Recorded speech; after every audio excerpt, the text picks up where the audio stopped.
know. I think that combines like found footage and zombies. You would probably really enjoy that. I probably would. What's it called again?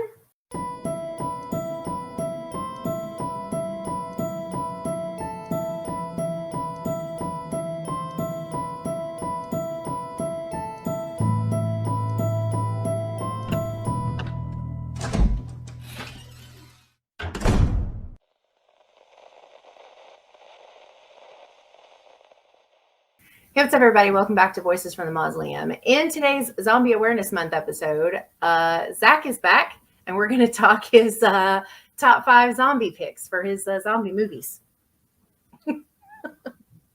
Yay, zombies. I think by the end of it, I'm going to be a zombie. I'm going to be so talked out, you know? My mom is like the biggest zombie fan I know, actually. Oh, yeah? Oh, That's God. awesome. That's awesome. Yeah, I'm a big fan of zombies too. I didn't actually know last year was the first year that I knew that May was Zombie Awareness Month. So it was like, oh, I've got to do like zombie content. And then this year I'm doing a lot more this year than I did last year. So I'm like really like a lot of zombies. Oh. Okay. So the first one you have on your list is Night of the Living Dead. And that is the classic. That's the movie where, I've actually, if you've ever read Nightmare Movies by Kim Newman, who's a great author, great critic, he postulates Night of the Living Dead as basically kind of the genesis of modern horror in a lot of ways. And it's kind of hard to deny that. I mean, Night of the Living Dead it's not just influential, it's a damn good movie on its own. And, it's also a very simple film. There's not really... There's not really a whole, there's the social implication, and Romero would expand on that a lot later. I mean, obviously he was a very socially and politically conscious filmmaker. Yeah. But it's really a very self-contained film. Like, the whole movie, and obviously spoiler for the 60-year-old public domain film, but there's really no indication that the zombie apocalypse, like that there is a zombie quote-unquote apocalypse. I mean, someone can correct me if I'm wrong, but by the end of it, it's kind of being cleaned up. It's not until Dawn of the Dead and Day of the Dead that we see like these global implications. But nevertheless, I always felt that it has more resonance than some of those in a way. Obviously, people disagree. Everyone's got their favorite of the trilogy between that Return of the Living Dead and anything else Romero did. But Night of the Living Dead, I think, is so interesting for how it takes all those conventions and flips them on their head. I mean, Ben is a great character, and he's obviously a great guy, but his plan gets everyone killed. Yeah. And as much as I love Ben, and I think he's a great, very well acted character, great hero. Everything that happens, with him, with Barbara, with the family, Ben is unfortunately wrong about a lot of things, and that ends up costing everyone dearly. And there are scenes in Night of the Living Dead that are still really messed up, in my opinion. The young lovers try to get away, they get blown up, and the zombies eat their remains. The little girl turns, and she doesn't eat her mom, but she dismembers her with the plow I can't even remember the tools, like the shears. Obviously, and I'm going to call this out for being just a bit of a contrived coincidence, of all the zombies in the world, Barbara's brother just happens to be there at just the right time to pull her into the crowd to get eaten. But it is so freaking terrifying that who cares, because it's such a...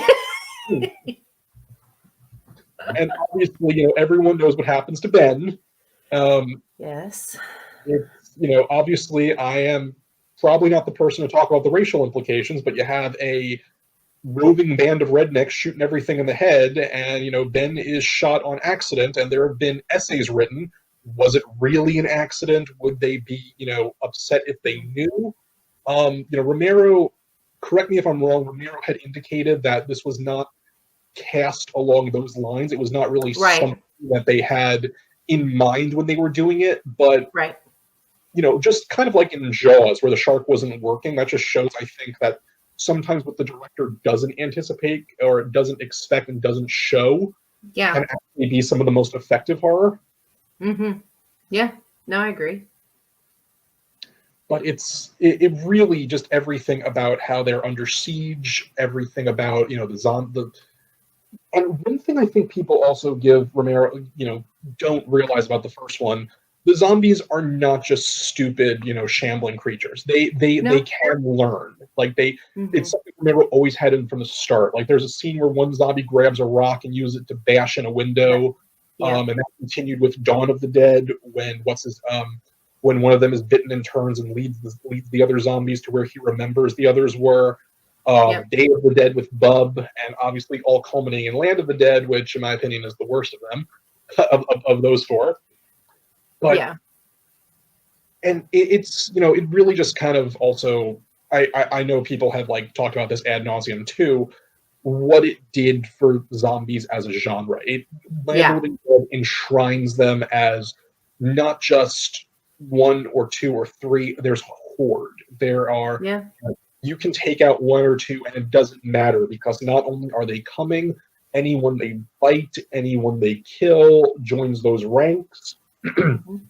And there's only so many places you can run because you have to rest, Mm-hmm. they don't. You have to eat, they don't. Yeah. And it's been continuing like even now. I mean, Creepshow on Shudder just did an episode where they revealed it takes place in the same universe as Night of the Living Dead. Yeah.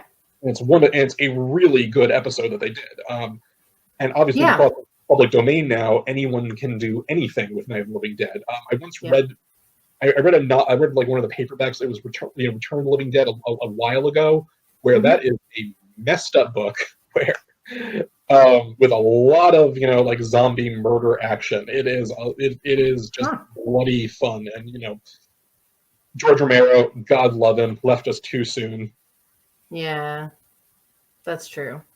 I think so Night of the Living Dead, yeah, I really like that one too. I think it's I don't think I've read as many things as you have, but I do know that he was kind of, whenever he was asked about the concept of Ben dying and the way that he died, a lot of it was not very straightforward answering. It was more of like, well, it wasn't intentional, or it wasn't like, it was just kind of like a maybe, like he was very didn't want to say one way or the other all the time when he was asked about it. But I think it's like, especially, I think it's interesting too, considering how old it is and how many zombie movies have been made since then. I think it's interesting to think about, like, it's like where it stands in the social climate now, because like one of my favorite things about zombie movies is when they explore this concept of like human nature and what humans do in times of crisis and how shitty they're going to be or like the people that are willing to step up and do things versus the people who aren't willing, and then that whole thing of the trust and not trusting, and there's a lot of those like social elements that kind of all started in Night of the Living Dead.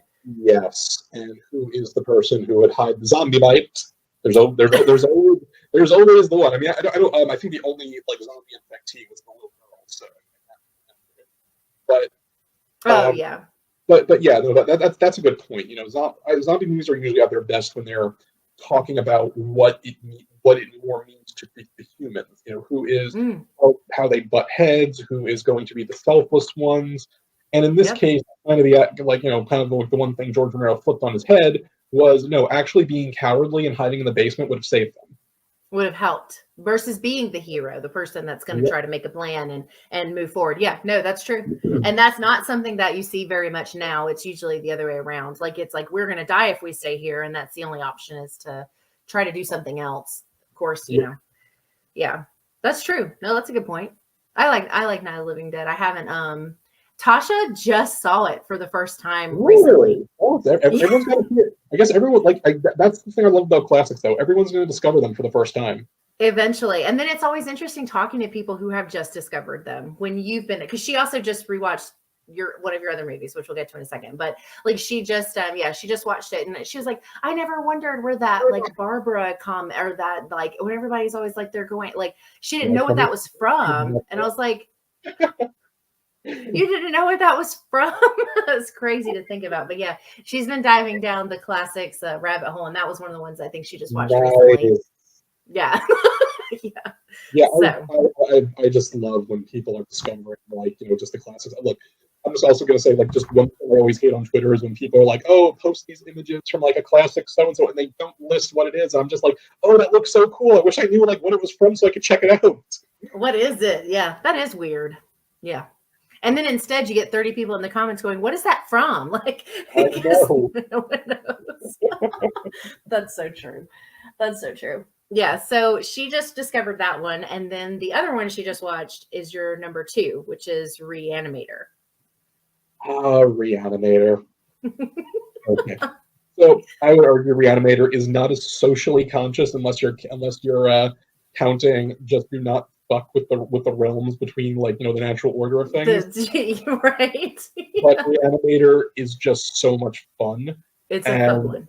I am going to just give a shout out to Jeffrey Combs, who is, like, just one of my all-time favorite actors. I have seen him in so much, and that man always turns in 110%. But yes, Reanimator is one of those examples that proves that the book is not always better. The Lovecraft one was one he didn't like that much. It was written, like, just for money. It was very pulpy. It's really not one of his better ones, and also even for Lovecraft, it is appallingly racist. I haven't read that. Even for Love, it's not one of his better known and well thought of ones. Yeah. It is, the movie blows it away. The movie is just much better in almost every capacity, and the movie is really what put Stuart Gordon on the map. Gordon had this kind of had this way that a lot of directors do not, of how to wed comedy and horror that a lot of people struggle with. Like him, Sam Raimi, Sam Raimi, would be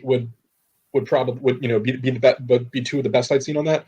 But Reanimator, it's once again, it's not a very complicated story. You have Herbert West and Dan, who are, Herbert is obsessed with discovering the secrets between life and death, and he just starts bringing people back. And Herbert's whole thing is he is fundamentally completely incapable of taking responsibility and moderating himself because he's obsessed with this.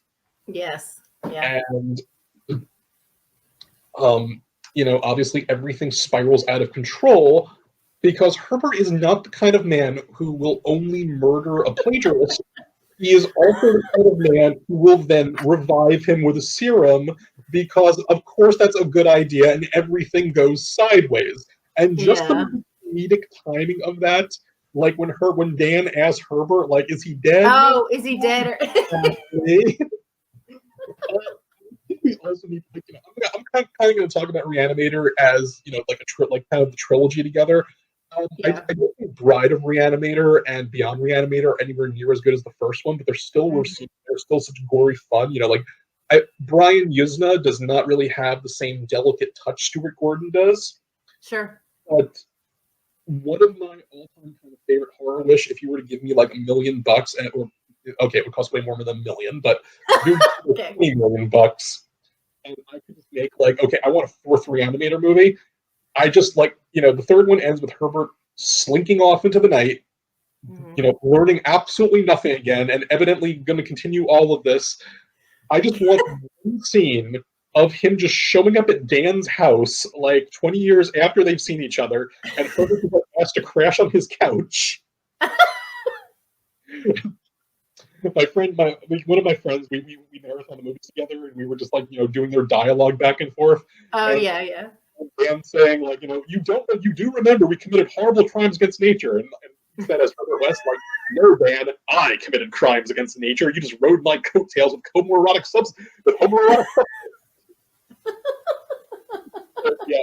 Jeffrey Combs just makes that for me entirely, and Herbert is just you can't even call Herbert a villain just because he kind of transcends that morality in a sense. It's weird, yeah. He's just so amoral and just driven by his desire to go beyond the bounds of life and death, not even for any good or evil means, just to show he can. That he can, yeah, exactly. Yeah. And I would be very remiss not to mention the late, great David Gale, who is fantastic as Dr. Hill. Mm-hmm. The guy was an unsung, once again taken from us way too soon. He was an unsung hero who could play a great B movie villain. The Brain, um, God, so much. The Guyver. He was all over the place, really, and he did some, like the very infamous giving head scene. Apparently, his wife was like running off set saying, "David, how could you?" for that one. How could you? One flaw of Stuart Gordon, I would just mention, he Mhm. a lovely gentleman from everything I heard, but just about like every movie he need to like put in just like one scene of the heroine just being threatened with sexual violence, and it becomes like a little obvious, like that, Pit and the Pendulum, From Beyond, Dagon. Um, it just got a little obvious after a while, but the giving head scene is the one that people remember, and for good reason. Right. But that is just such gory fun. The special effects are incredible, and everyone just turns in a great job. And let me also just give a shout out to Barbara Crampton, who was like my childhood scream queen crush, and She's the best. Yeah. she is just like she's still making great movies. I saw Jacob's Wife months ago. I saw, Sacrifice. She is just Sacrifice. classy as it gets. Awesome, like just a super nice human being, and Yeah. seeing like all the back and forth that she and Jeffrey Combs still have, like just on Hmm. social media, like you can just see how much they loved working together, how much they Yeah. loved working with Stuart Gordon, how much fun they had making those movies, and Yeah. Reanimator stands the test of time, in my opinion. Yeah. I also really liked her episode of Creep Show from this previous season. Yes. Oh my God, she can do like. Someone always says it's the nicest people who can turn in like the biggest assholes in Hollywood. That's so true. Yeah, she played that really well. I really liked that one. That ended up being, I think, one of my favorites of the newer That was so of the much newer season. fun. The evil landlord, or evil landlady. Yeah. Anyone who hasn't seen it, by the way, totally see Jacob's Wife for Barbara Crampton. Her and Larry Fessenden play off one another so perfectly, and that is just such a great vampire movie, deviating a little from the zombies. But Yeah, sure. No, yeah. if you haven't seen it, I would for anyone who's watching, I would totally recommend Reanimator. It is just such a funny, over the top gore fest, which It's a lot of fun. Yeah. it's great. Like everything starts out with Herbert West reanimating a cat, and it's also interesting that like the zombies, like they don't necessarily come back malicious. It's just that they're completely dead in a sense, and Yeah, yeah. they Yeah. they're it's like anything I can say about Reanimator, other people have said better, but yeah, that's totally one of my favorites. Yeah. And I think it's on, is it on Shudder right now? I think you can stream it somewhere right now, I think. I think it's on Shudder. I'm pretty sure that Bride and Beyond are on Amazon and Tubi. And oh my God, any horror fan needs to like just have Tubi on their speed dial because Tubi. it's amazing. Tubi's the shit, yeah. I keep Tubi is finding amazing for horror. I keep finding things that like it's like going to like an old like video store. Yeah, it is. That's It's like a perfect way to describe it. Yeah, no, it is. Like I just have my watch list loaded up with just random things I find. Will it be good? Will it be bad? But it will be interesting. Yeah, yeah, that's true. And Tubi is where a lot of the found footage movies that I watched off that list came from. There was a lot. Yeah. Like they do have like a pretty extensive library for horror. I mean, they have other stuff too, but I've just been really impressed with it because they have stuff that like hasn't even been available on anything else. It's been nice. A nice resource anyway. It's great. So I think my next one was 28 Days Later. Yes. Okay, now I know some of the zombie purists are going to be mad at me because one, fast zombies. Two, are they actually zombies? And the answer is yes, it's a zombie film, so be quiet. That's right. Yes, it is. In order to have a zombie film, the elements of the film, you need some kind of infection that steals the mind from those it infects, that makes them inevitably hostile in some form or another. Yeah. And yeah.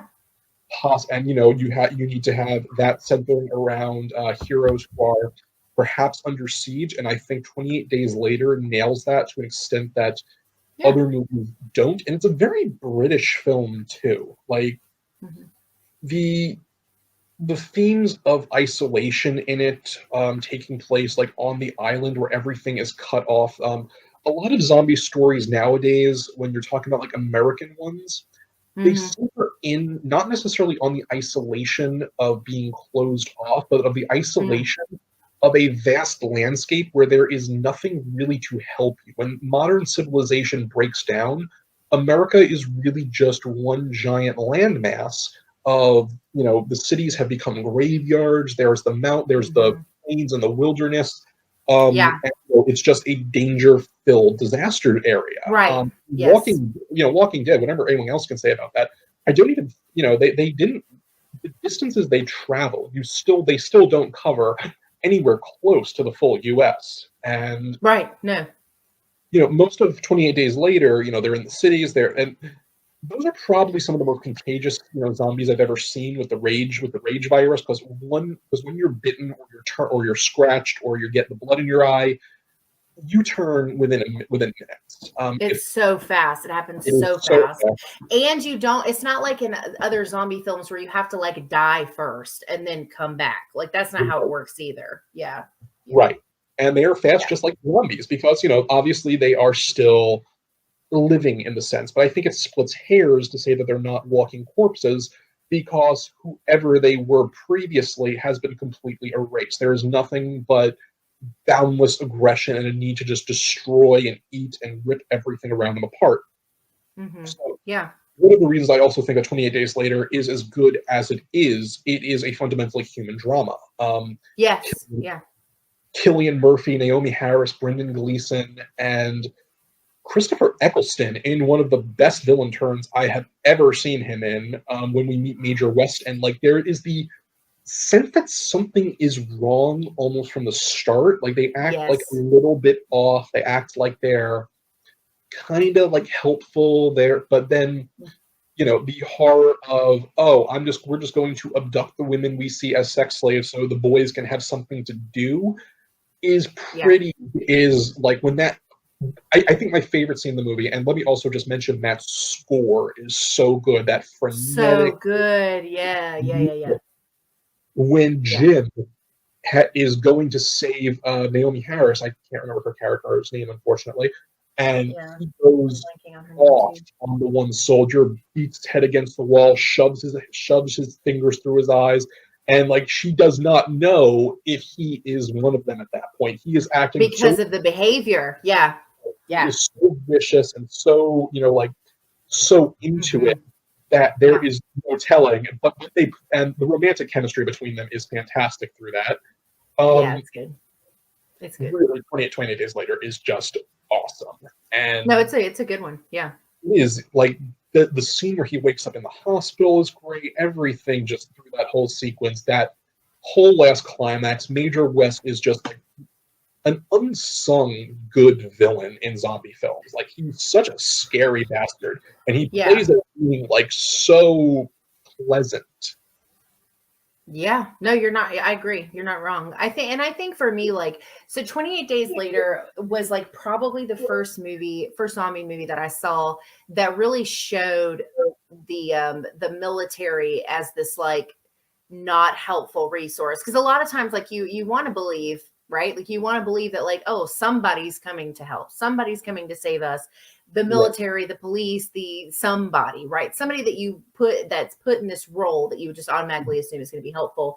And to your point, like as soon as they meet up with them, even my first viewing, I was like, I don't know about this. Like I feel weird already, and it's just starting.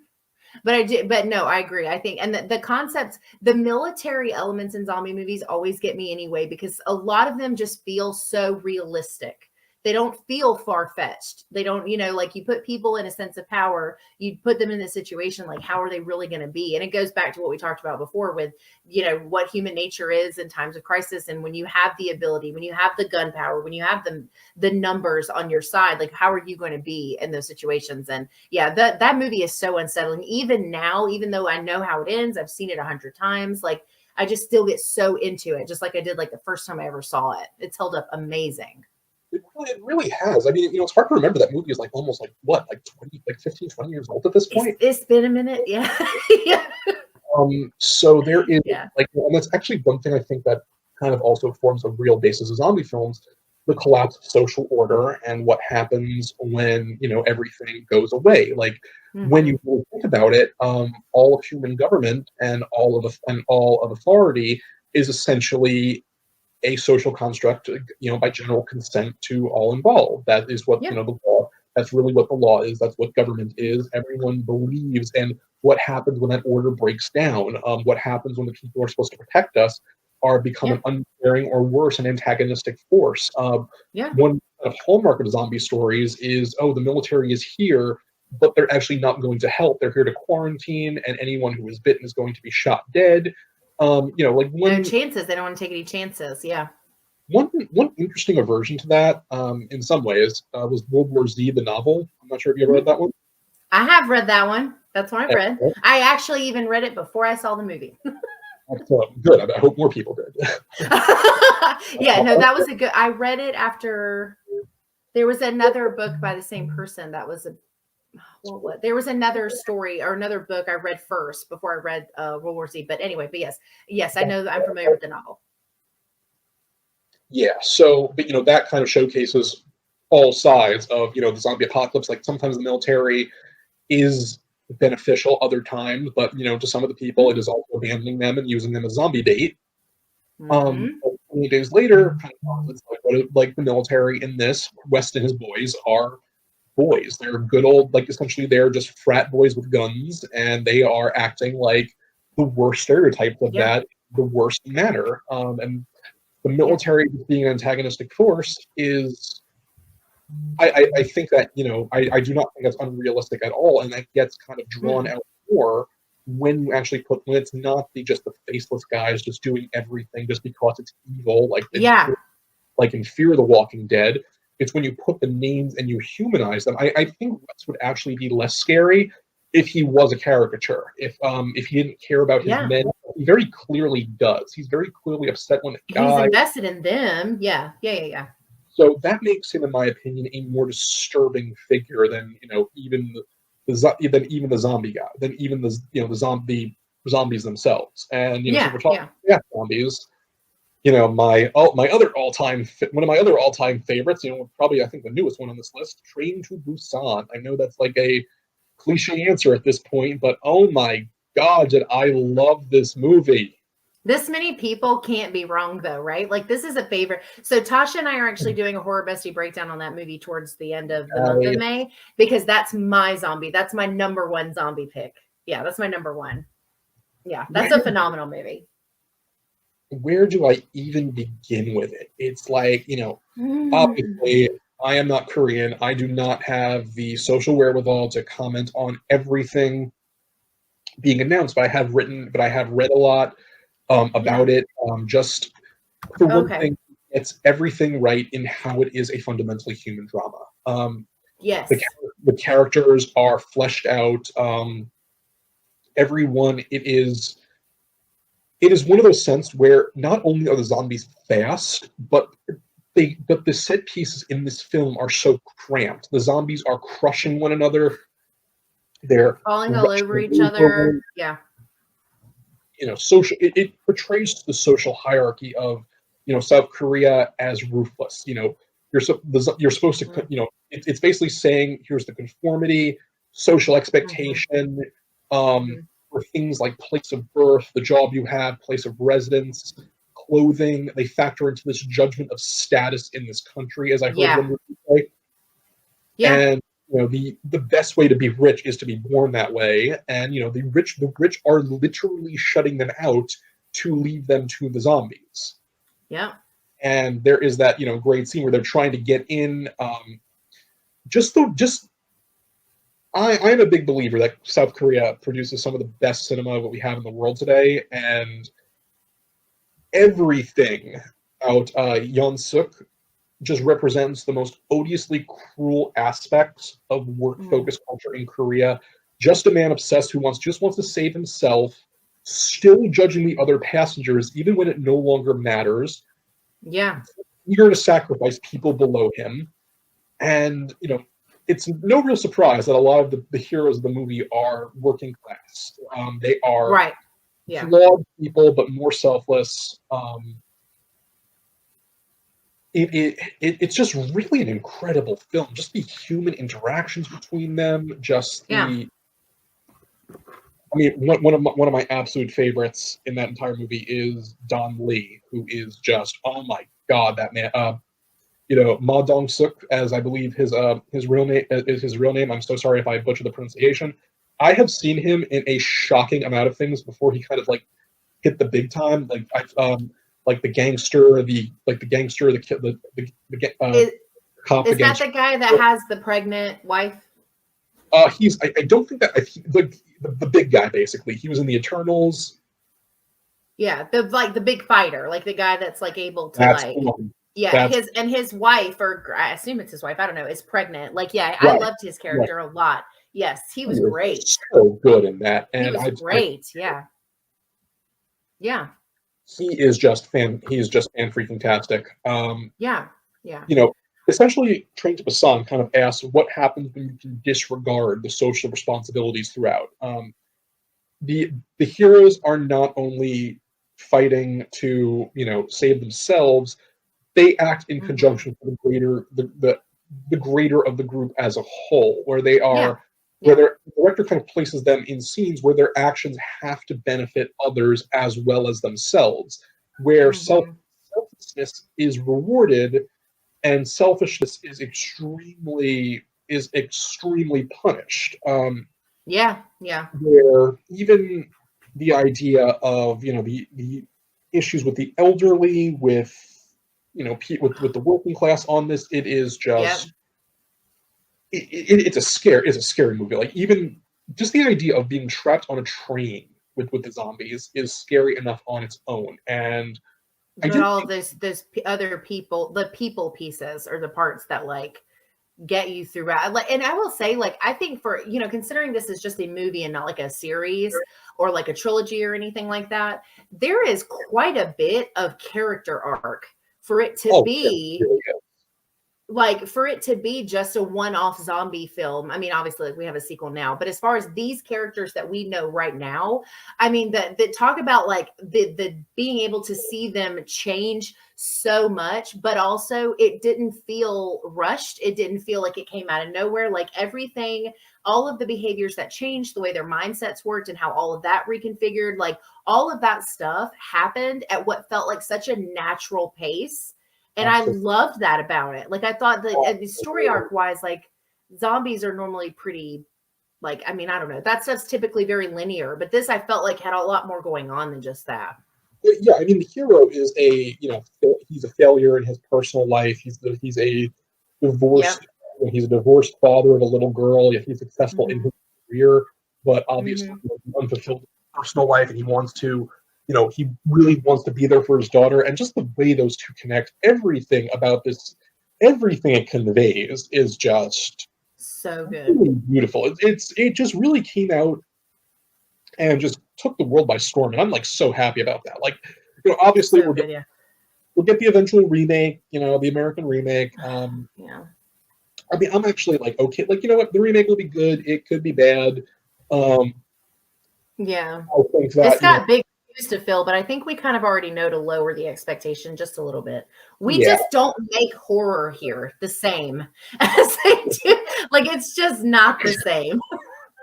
I mean, personally, I mean, so like I was saying, some of the best horror films I've seen kind of from the modern era have come from South Korea as well. Not only Train to Busan, but The Wailing. I mean, completely different style of film, but The Wailing is But absolutely still. Yep. The Wailing is absolutely terrifying and just a fantastic movie. It Um, is. Thirst is one of the better vampire films I would argue of the last 20 years. Mhm, that one's really good. I've seen that one. John Giam, as we talked John about Jam, of before, course. is Yeah. just crazy. Um, Peninsula was nowhere near as good as Train to Busan. Yeah, no. Um, I am interested in seeing where else they can go for it. It's kind of one of those where I'm like, does it need a sequel? Not necessarily. Would I see a sequel? I'll give it a shot, see what they do with it. Yeah. Yeah, yeah. I mean, Yeah. now that everything is, coming out, I can just be like, I'll just happily sit here, just take a look, and if it's good, great. If not, Mhm. then we'll just give it a shot.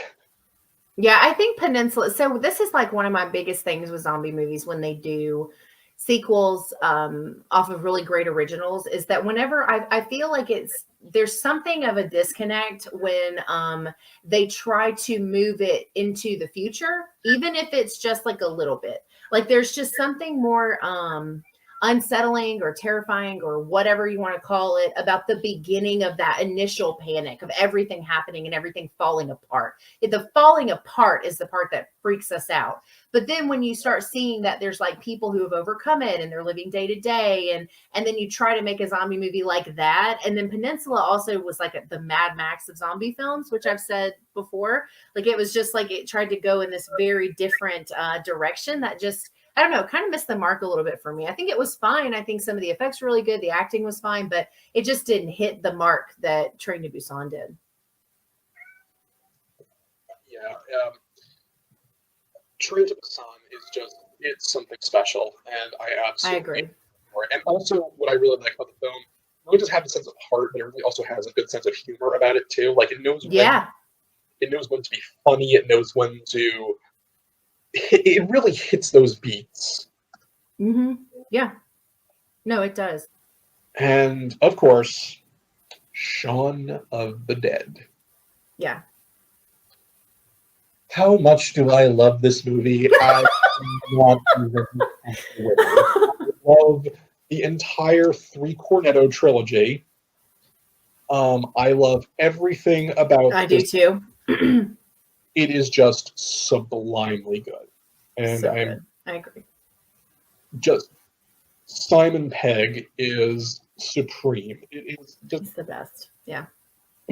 everything about the Cornetto trilogy is taking some kind of genre film on like and just turning it on its head. You know, zombies, police procedurals, alien invasion, and Simon Pegg is fantastic in this. And like this movie had me in the feels like more than once. Yeah. Yes. I agree with that actually. Yeah. It did. It's When really good. Thorpe and Barbara get zombified, Just when like, Bill Nye die, when he has to shoot his mom, and then his oh my god, everything about I'm just getting emotional just thinking about it now. yeah, that's a really that's true. I think that's another one that surprisingly balances the difference between like because it is meant to be more comedic, but it also has some like moments where you're like, ugh. And so I did when I did an episode with Scott from he's the co-host of You Run podcast. He was talking about Shaun of the Dead, and he said that he feels like it's like the most realistic zombie movie ever because like you wouldn't like he's like you see someone and you see like a zombie for the first time, like most people are not going to be like, all right, let's take this bitch out. Like most of the time, like you're going to go inside and like maybe turn on the news. Like it's like, you know, and it's like that's true. I've never really thought about like how realistic it is, but all of the boxes are checked. You know, if that happened in real life, you'd want to know that your loved ones are okay. You'd want to go get them and take them to a safe place. Like all of these, you'd want to go somewhere familiar. Like all of these things are like they're actually a lot. They're pretty realistic, which kind of makes it, you know, probably is like as effective as it is like as far as being a zombie movie. But yeah, that's a really good balance of both, of like having kind of has like a little bit of everything in it. Oh yes, and like you know, like Shaun is, in my opinion, one of the more relatable zombie heroes because, like, what is Shaun? He's not a hero. He's not even like he's a complete slacker. Like, who wouldn't want to just chill and relax and, you know, not and just play video games instead of dealing with the zombie apocalypse? And, you know, and of course, there's Liz, who I adore Liz because she doesn't take any of Shaun's shit. Diane, who sort of, you know, and the first, like, yeah, Diane's awesome. David's a jackass. Yeah. And I was actually surprised at how good the gore was when David got ripped apart. Oh yeah. Yeah. No, it was good. That and actually, you know, there's another one that is also really good in that vein, which is the only which I just actually remembered right now, which is in the zombie comedy one, Anna and the Apocalypse. And the Apocalypse, yeah. Mm-hmm. One zombie musical I can remember off the top of my head right now. I'm sure there are others. But that movie I saw that with a friend and we were like, this is better than it has any right to be. Not only is it like actually really clever with the writing and the Mm-hmm. character, the Mm-hmm. action, but the songs are actually really good. Yeah, that wasn't one that I thought I was gonna like as much as I did for sure. That's a good one. That's a fun one. What's his name? Song. The guy with the bat. I'm trying to remember. I'm trying to remember his name. Oh, I can't remember his name, but I know who you're talking about. It'll come to me in a second. I think it was Nick. But Maybe. just yeah, Soldier at War was freaking great. Along with once again when when the comedy hits, and I think this is where it goes pretty well with Shaun of the Dead. Mm-hmm. When the comedy kind of hits over with a matter of like, oh wait, people can die. Oh wait, these are zombies. Oh, there is horrible stuff going on, and it makes it hit a lot harder. There are some genuinely, once again, Yeah. emotional beats in Anna, just as there are in Shaun. Mm-hmm. Obviously, everyone loves Pete. Mm-hmm. And oh my god, when Barbara died, when Oh, and Philip, when just God, those bits still get me. yeah. Yeah. No, that's a good one for sure. And they're just so fundamentally British films too, like the stiff upper lip even when you're bitten by a zombie.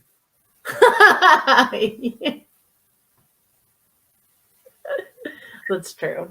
Yeah, I think the first time I'm trying to think the first time I think I actually saw maybe Hot Fuzz before I saw Shaun of the Dead. I didn't know, like I didn't even know Shaun of the Dead. I don't think existed for a while, and I'm very so picky about horror comedies that like a lot of times if I know ahead of time that's what it's supposed to be, I may avoid it.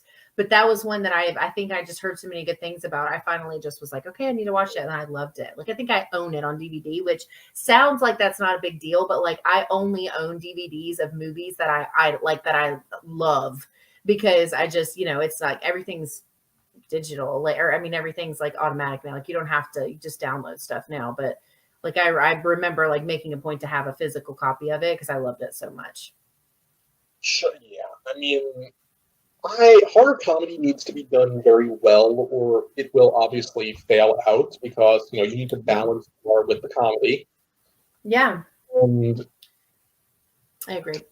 there is, there is it is a very delicate balance too. If you do it too wrong, you turn the horror into a farce. If you do it too much, it's not funny, and it needs to be funny and tense and scary at the same time. And for that tension, you need to believe people are in danger. You need to be at least a little horrified at what's happening on screen, even if it's made you.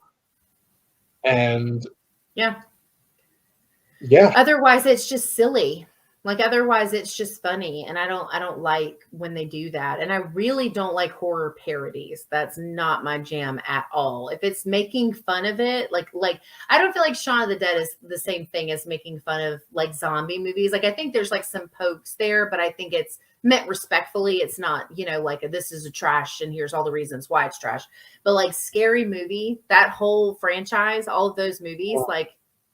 Yeah, I can't watch stuff like that. I just can't do it. Yeah, but the problem with Scary Movie is there is good, like you can literally tell what parts are like written by people who are actually trying and what parts are like written by people who are not, because there is like some pretty decent like satire in there, but it's overshadowed enormously by just the really bad stuff. Like when I think of like a good horror satire, I think of Cabin in the Woods or Idle Hands or Leslie Vernon or Young Frankenstein. Oh, Young Frankenstein. Yeah, that's true. Or Bubba Hotep. Oh, I don't know that one. Okay. That is freaking great. What's it called? Say it again. Bubba Hotep. It is Bruce Campbell playing Elvis Presley as an old man who has been left in a nursing home where he meets a guy who may or may not be John F. Kennedy as an old man who is smuggled out after the attempted assassination. And there is unfortunately a mummy who is feeding on the residents of the nursing home. Okay. So it's the two old guys who have to stop it. And this is a criminally underrated film. I've never even heard of that one. There are some really good there are some really good horror parodies. Club Dread I thought was pretty good. I liked Club Dread.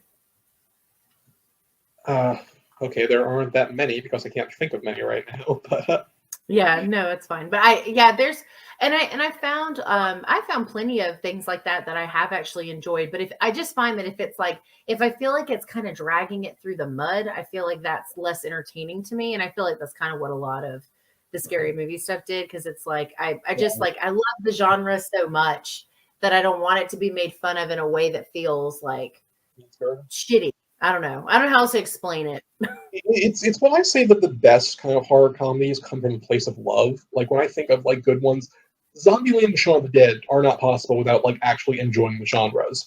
Happy Death Day could not love be. that one. I loved Happy Death Day. Could not. You know, Happy Death Day kind of like flips the slasher conventions on its head.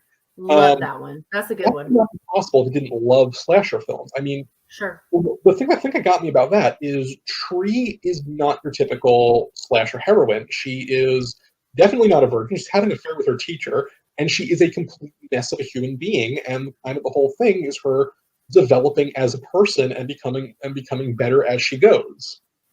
Yeah. And it just makes it more poignant when we are going on that journey with her. Yeah. And also one I really enjoyed, it's not technically zombie, but like Willy's Wonderland was surprisingly a lot of fun. I loved Willy's Wonderland. It's like the FNAF movie I've been waiting for, only it wasn't Five Nights at Freddy's. I loved that one. Look, Nicolas Cage is like legitimately like one of my favorite people now. Yes, I know, right? Like so much fun in that movie. So good. I was just blown away by how much I ended up enjoying that and how like dark some of it actually was. Yeah. Probably, I think my favorite horror satire at this point, What We Do in the Shadows. That's a show, yes. It was a show. It is a show, but it was a movie first by Taika Waititi. I didn't know it was a movie first. And Jermaine Clement. Yes, it's different characters. They're living in New Zealand. The vampire roommates living in New Zealand. It is absolutely hysterical. I was laughing so hard when I first saw that movie, and then then I just fell in love with the show. What We Do in the Shadows just takes the vampire film and just has so much fun with it, and Taika Waititi does an amazing job. Yeah, I've heard really good things about the show. I didn't know it was a movie first, though. Yes, absolutely. Yeah, I can talk about What We Do in the Shadows all the time. I mean, when it comes to zombie films, I think that it's also good that a lot of other countries have pretty good ones too. Like, I think Norway did Dead Snow. Yes, I think it's Norway. That's right. Dead Snow was good. Dead Snow was fun. I can't think of any other. What is the other? Is this one's? Is it French? The Ravenous. Have you seen that one? I have heard of Ravenous. I have the only one Ravenous I've seen is an American one though. That's like the cannibal one, right? Where it's like, yeah. So not that one. So I definitely think you should watch the other one. I think last time I watched it, I streamed it. It was on Netflix. I don't know if it's still there or not, but that is phenomenal. I think it's French originally, so it's got subtitles, but it's so good. Like that one was really well done. I liked it a lot. I would happily see that one. Yeah, that one's really good. And then I've seen Japanese and Korean zombie stuff too that's been just so good. I don't think I've seen many Japanese ones. I did see Korea. Korea did. There's that show Kingdom, which is really good. I haven't watched Kingdom, but I think is maybe I'm wrong and it's not Japanese or Korean. All of Us Are Dead. All of Us Are Dead. I've seen that. Wait, yes, I did. I did see that show with the school. With the school, yes. Yeah, that one was a lot of fun. That one was good, actually. I did enjoy I that. liked it too. I definitely think there were some things that I did not care about that I think could have been left out that would have made it a little bit stronger, but I really liked that one. Have you ever seen One Cut of the Dead? No. What's That that one one? that one's also on Shudder. That is like a found. Oh, that I think that combines like found footage and zombies. You would probably really enjoy that. I probably would. What's it called again? One Cut of the Dead. And is it a movie or a show? It's a It's a movie? movie. It's a movie. Okay. That one, yeah, that one's really good. I'm trying to think of any I know that are One cut. Japanese. I'm adding it to my list so I don't forget because I definitely will. One cut of the dead on Shutter. Yeah, I'm trying to think of any others. It's crazy. Well, I guess that's not really zombies. That's like monsters. I was gonna say, Home, Sweet Home. Oh yeah, I remember that one. That's not really zombies though. It's really kind of different. Yeah, Um, yeah. Unfortunately, I think that one stretches zombies. Or yeah, it's got monsters, like really crazy looking monsters what's in that? it. Yeah, I don't know. I know there's a bunch though, and I mean I've seen because Rec was Rec Spanish. Rec was Spanish. Rec was Spanish. Okay, Rec was Um, Spanish. Yeah, you're right. Like there's great ones from pretty much from like everywhere. and there's actually like a little bit of a stretch. I'm hoping it kind of continues. Like, let's see more historical zombie films. I Yeah. actually think that's pretty cool. Like, Rampant and Kingdom, they do, the Joseon Dynasty Mm, zombie, and that is pretty awesome. I'm like, let's see more of that. mm. Have you seen sort of historical? Have you seen Pride and Prejudice zombies? Yes, I've seen that. I've read the book. It is surprisingly pretty fun. Yeah, I like the other one by that same author, Abraham Lincoln Vampire Hunter. Yes. Oh, Seth Rogen. Absolutely love that movie. So good. I've read and seen Pride and Prejudice. I have not read Abraham Lincoln, but I've seen the movie. I love it. It's so good. Oh, I just remembered one of my favorites. You just reminded me. It technically counts. Night of the Creeps. Oh, I love Night of the Creeps. That's a I weird one. I love it. love Night of the Creeps, if only for That's talking such about. a good one. Well, and I that kind of goes back to what I was saying about sometimes zombies are parasitic. Like they act like, it's like a parasite and a host kind of situation. And that's kind of what I was thinking of actually in my head. I just didn't say it. But yeah, that's a really good one. I like that one. And also, I would also be remiss if I didn't mention this one before I talk about like Italian and Spanish old school zombie films like Tombs of the Ravenous Dead and Zombie by Lucio Fulci. This was one of my horror gateways, and nobody judged me Okay. for this. This was like way back when, and you have no idea how excited I was as a kid to watch this. Scooby Doo on Zombie Island. Okay, yeah. I love that one. There was so much hype leading up to that if you were not around as a kid, you would not know. They would play commercials for it left and right with this Yeah. time. The monsters are real. Yeah. No, that one was fun. I liked that one. Yeah. I still love Scooby Doo on Zombie Island. That is a surprisingly that had some surprising scares in it. Yeah. That's a good one. Well, cool. Well, thanks for making time to come on. I'm sorry we had to reschedule. Oh no, 100% fine. I'm totally happy. I had fun talking about this.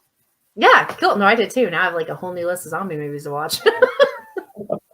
We should get the gang back together next time for I don't know, a folk horror or vampire discussion. Yeah, we should. Yeah, it's and I think the version of StreamYard that I use will allow me to have up to 6 people. I think because I don't pay for it. I think I can have up to 6. So maybe you can get more next time to do. Ooh, sweet. Yeah, no, I would love oh my god, just talk about underrated vampire films. I would have an even longer list on that. Oh, I bet I could use some advice on some vampire movies. I'm not well versed in those. I know some classics, but I don't know a lot of the in between. So Yes. Well, anyways, that was a lot of fun. yeah, thanks for coming. It was fun. Yeah, you'll have to come back and do. So, what was the one we were going to do with Steve? Was it folk horror? I think it might have been folk horror. Okay, yeah, I need to talk to him and see when he wants to do. Because then all of our episodes will be zombie related. So may do it maybe. Maybe. What was that? Maybe we could do something for June Oh, that would for be folk. Okay, yeah. yeah, I'll ask him and see what he You cannot do folk horror without me. No, you have my word. Cross my heart. I won't do folk horror without you. That's like that is to me what found footage is to you. Yeah, no, yes, I remember we talked about. Yeah, yeah, no, for sure. Yeah, I'll ask him and then I'll reach out and let you know like when we want to try to film it. Perfect. All right. Well, have a great night. Thanks. You too. I'll talk to you eventually. Talk to you soon. Bye. Bye.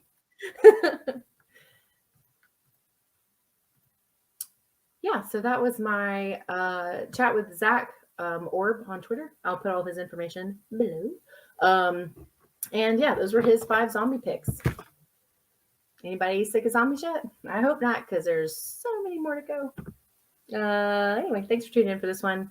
Have a good rest of your week. Enjoy your weekend, and I'll see you in the next one.